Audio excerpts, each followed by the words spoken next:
Top quality और consistent performance के लिए सिर्फ सिल्वर पंप नाम याद रखना।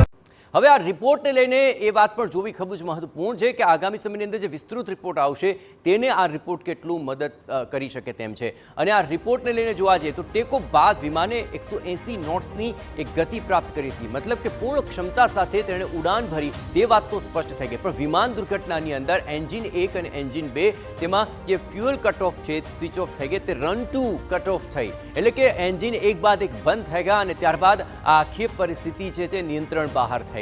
બંને એન્જિન બંધ થયા અને માત્ર એક જ સેકન્ડના અંતરાલમાં બંને એન્જિનને ફ્યુઅલ મળતું પણ બંધ થઈ ગયું અને એ જ સૌથી મોટું કારણ બન્યું, કારણ કે જ્યાં સુધી આ બંને એન્જિન ચાલતા હતા ત્યાં સુધી તેણે પૂર્ણ ક્ષમતાથી ઉડાન ભરી હતી, પણ ત્યારબાદ જે સ્વિચ કટ ઓફ કેવી રીતે થઈ તે એક સૌથી મોટો સવાલ અહીં સામે આવી જાય છે। કારણ કે આ કટ ઓફ થવા બાદ બંને એન્જિન બંધ થયા, ફ્યુઅલ બંધ થઈ ગયું અને તેને કારણે આ પ્લેન ક્રેશની દુર્ઘટના ઘટી, તે આ 15 પેનાના જે રિપોર્ટ છે તેની અંદરથી સૌથી મોટું કારણ સામે આવી રહ્યું છે। પરંતુ ફ્યુઅલ ન મળ્યું અને એન્જિન થોડીક ક્ષણો માટે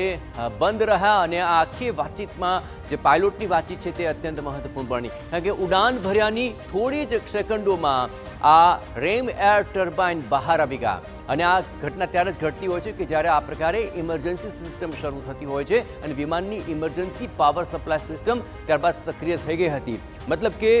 જે વિમાન છે તેને સપોર્ટ મળી રહે તે આ સિસ્ટમ હોય છે અને તે તુરંત જ શરૂ થઈ ગઈ, પરંતુ ખૂબ જ થોડી ક્ષણોમાં, થોડી જ સેકન્ડોમાં આ તમામ બાબતો બની હતી અને તેને લઈને જે પાયલોટની વાતચીત છે તેની પરથી પણ ઘણો કયાસ લગાવવામાં આવી રહ્યો છે। એન્જિનની જે ફ્યુઅલ સ્વિચ છે તે રન કરી દેવામાં આવી, એટલે કે ઇમરજન્સી સમયે આ પ્રકારે એન્જિનને જે ઇમરજન્સી ફ્યુઅલ મળવું જોઈતું હતું તે સિસ્ટમ રન કરવામાં આવી કે જેથી આ ઉડાન ભરી રહેલી પ્લેન છે તેને તમામ રીતે સપોર્ટ મળી જાય। એન્જિન 1 ચાલુ કરવામાં સફળતા મળી, પરંતુ એન્જિન 2 ચાલુ ન થયું। આપણે ખાસ યાદ દેવડાવ્યું કે બંને એન્જિન બંધ થઈ ગયા હતા અને ઇમરજન્સી સ્વિચ ઓન કર્યા બાદ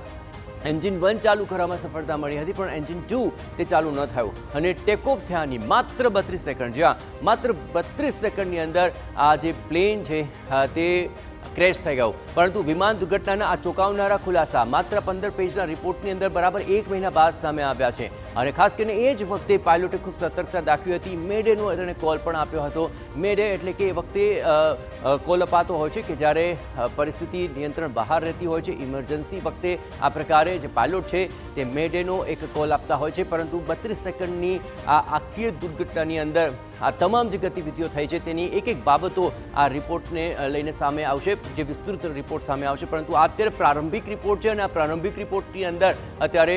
એન્જિન બંધ થવાને કારણે અને ઈંધણ ન મળવાને કારણે પ્લેન ક્રેશ થયું હોવાનો ખુલાસો થઈ રહ્યો છે।